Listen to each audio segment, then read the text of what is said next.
لائیں، کہیں کہ ہمارا رب اللہ ہے، پھر اس پر جم جائیں۔ ان پر فرشتوں کا نزول ہوتا ہے، نہ کوئی غم کرو نہ خوف، خوشیاں مناؤ جنت کی جس کا تم سے وعدہ کیا گیا تھا۔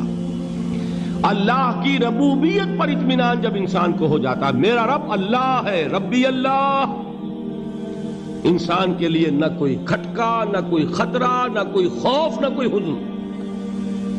جو کچھ ہو رہا ہے کس کے اذن سے ہو رہا ہے؟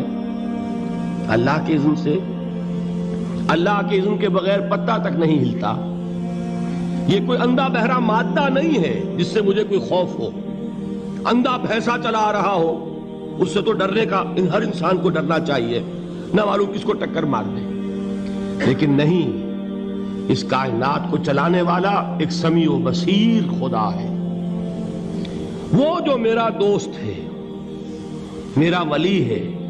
اللہ ولی الذین آمنوا یخرجہم من الظلمات الی النور۔ اللہ اہل ایمان کا ولی ہے، ساتھی ہے، پشت پناہ ہے، مددگار ہے، حمایتی ہے۔ بتائیے جسے یقین ہو جائے کہ اللہ میرا مددگار، اللہ میرا محافظ، اللہ میرا پشت پناہ، اللہ میرا حمایتی، اس کے لیے کوئی خوف ہوگا؟ اس سے کوئی ڈر ہوگا؟ میں مثال دیا کرتا ہوں ایک بہت سادہ، پنجاب کے دیہات کی۔ وہ بڑا چودھری ہے اور کوئی غریب کسان ہے۔ اس غریب کسان کے جانوروں کو ہر وقت اندیشہ ہوگا چوری کا، کوئی میری بھینس کھول کر نہ لے جائے، کوئی میرا بیل کھول کر نہ لے جائے۔ لیکن جس کے بارے میں یہ سب کو معلوم ہو کہ وہ جو بڑا چودھری ہے وہ اس کا دوست ہے، اس کی بچیا کو کوئی خوف ہوگا؟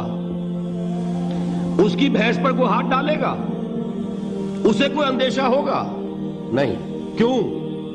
کہ وہ بڑا چودھری، بڑا اس کا یہاں کا سردار، جاگیردار، سب کو معلوم ہے وہ میرا دوست ہے، کوئی میرے خلاف اقدام نہیں کر سکتا۔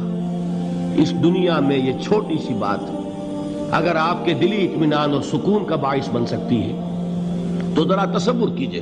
میں لفظ تصور استعمال کروں گا صرف اس لیے کہ اس کا ہم جس کو کہتے ہیں ادراک اور شعور کر نہیں سکتے، اگر کے ساتھ کر سکتے۔ اگر یقین ہو کہ اللہ میرا مددگار اور یقین ہو کہ اللہ ہر آن میرے ساتھ ہے، پھر کوئی خوف، کس کا خوف؟ کوئی شے اللہ سے بالا تر ہے؟ کوئی قوت اس سے زیادہ طاقتور ہے؟ کوئی اس کے ارادے کو بدلنے والا ہے؟ کوئی اس کی مشیت کے آڑے آنے والا ہے؟ یہی بات ہے جو حضور نے فرمائی۔ یہ ایمان کا حاصل ہے لب لباب، کہ دیکھو اچھی طرح اس بات کو ذہن نشین کر لو، اگر تمام انسان مل کر تمہیں کوئی نقصان پہنچانا چاہے نہیں پہنچا سکتے، مگر جو کچھ اللہ نے لکھ دیا ہو، اور تمام انسان مل کر تمہیں کوئی نفع پہنچانا چاہے نہیں پہنچا سکتے، مگر وہ شے جو اللہ نے طے کر دی۔ آپ پھر میں کہوں گا ذرا طاری کیجئے، اسے فرض کیجئے، اسے سوچئے۔ اگر اس حدیث پر ہمارا دل ٹھکا ہوا ہو تو کسی سے ڈر ہوگا؟ یہ مجھے نقصان نہ پہنچا دے، یہ میری رپورٹ خراب نہ کر دے، یہ میری انکریمنٹ نہ رکوا دے، یہ میرا یہ نہ بگاڑ دے، یہ میرے یہ نقصان نہ پہنچا دے۔ اس کا ڈر، اس کا ڈر، اس کا خوف، اس کی خوشامد، اس کے لیے جا کر طرح طرح سے اپنی عزت نفس کو ذلیل کروانا اس کے سامنے، یہ سب کچھ کیوں کرتا ہے انسان؟ جب سمجھتا ہے کہ اس کے ہاتھ میں میرا کوئی نفع ہے، اس کے ہاتھ میں میرے لیے کوئی ضرر ہے، یہ مجھے کوئی غضب پہنچا سکتا ہے، یہ مجھے کوئی نقصان پہنچا سکتا ہے، یہ میرا کوئی کام بنا سکتا ہے، یہ میری کوئی ضرورت پوری کر سکتا ہے، اسی کا نام شرک ہے۔ جہاں آپ نے یہ سمجھا کہ غیر اللہ کے اندر کوئی طاقت موجود ہے، وہی شرک ہے۔ بتوں سے تجھ کو امیدیں، خدا سے نومیدی، مجھے بتا تو صحیح اور کافری کیا ہے؟ شرک تو یہ ہے جس پر بھی تمہیں یہ خیال ہے، کلمہ ہے یہ کلمہ سوم، لا حول ولا قوت الا باللہ، ذرا اس پر دل کو کبھی اگر آپ تصور کریں، پھر فرض کریں، دل ٹھک جائے اس پر، کوئی طاقت نہیں۔ یہی بات تھی جو شیخ عبد القادر جیلانی رحمۃ اللہ علیہ نے اپنی وصیت میں اپنے بچے سے کہی. 11ویں دینے والے ہیں، لیکن حضرت شیخ عبد القادر جیلانی کی وصیت اور تعلیمات کو کتنے لوگ ہیں تم جانتے ہو؟ یہ جن مقامات تک پہنچے ہیں وہ کس چیز کی بدولت پہنچے ہیں؟ انہوں نے جو پیغام دیا وہ کیا تھا؟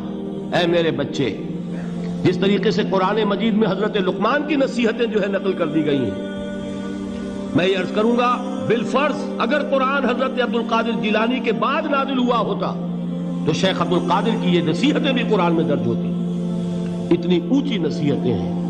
اے میرے بچے، اس حقیقت کو ذہن نشین کر لے، لا فاعل فی الحقیقت ولا مؤثر الا اللہ.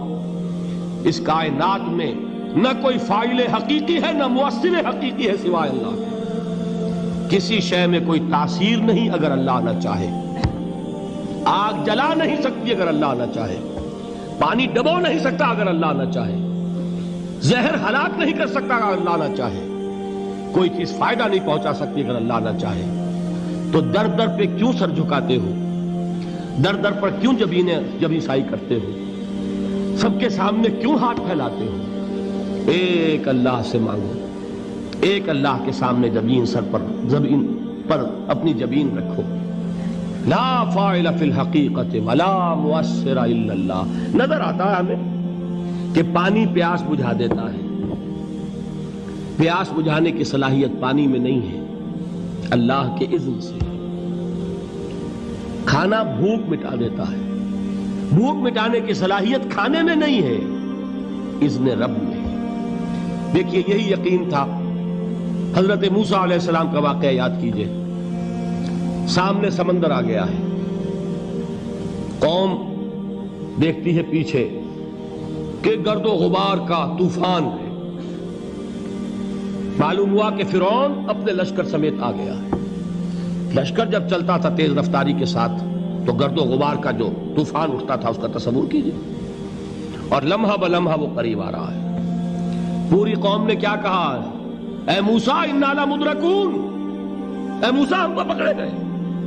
قرآن مجید نے تو یہاں وہ باتیں نہیں لکھی ہے، لیکن تورات میں یہ درج ہے کہ بنی اسرائیل جھگڑنے لگے، دست و گریبان ہو گئے موسیٰ کے ساتھ. موسیٰ ہمیں یہاں مروایا لا کر، اس سے تو ہم ہی بہتر تھے. وہاں کھانے کو ملتا تھا، زندگی تو تھی. بیگار ہم کر رہے تھے، موت تو نہیں تھی. اب جو کچھ ہوگا اس کا تصور کرو، جس طریقے سے ہمارے ٹکڑے اڑائے جائیں گے. تو لڑ رہے ہیں حضرت موسیٰ علیہ السلام سے. یہ تورات کی تفصیل ہے. قرآن میں صرف اتنا آیا ہے، پریشان ہو کر انہوں نے کہا انا لمدرکون. موسیٰ ہم تو پکڑے گئے. اس وقت موسیٰ کا جواب کیا ہے؟ کلا ان معی ربی سیہدین. نہیں، میرے ساتھ میرا رب ہے، وہ راستہ دے گا. بتائیے کہاں راستہ نظر آ رہا ہے؟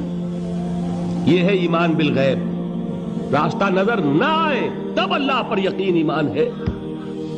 جیب میں پیسے ہوں اور تب دل کو اطمینان ہے تو ایمان کس پر ہوا؟ پیسے پر، اللہ پر نہیں.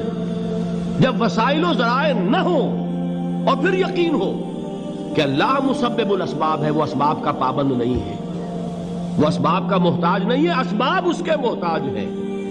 اگر یہ یقین ہے تو اللہ پر ایمان ہے. یہ نہیں ہے تو تمہارا ایمان اسباب پر ہے، وسائل پر ہے، ذرائع پر ہے، مادیات پر ہے، اللہ پر نہیں. اس وقت کہاں راستہ تھا؟ کوئی راستہ تھا؟ سمندر ہے اور ادھر سے لشکر آ گیا ہے. کلا ان معی ربی سیہدین. اب دیکھیے ایمان کہہ دینا آسان ہے، ہوا معکم اینما کنتم. جہاں کہیں بھی تم ہوتے ہو اللہ تمہارے ساتھ ہوتا ہے. لیکن اس کا یقین قائم ہو جائے تو زمین و آسمان کا فرق واقع ہو جائے.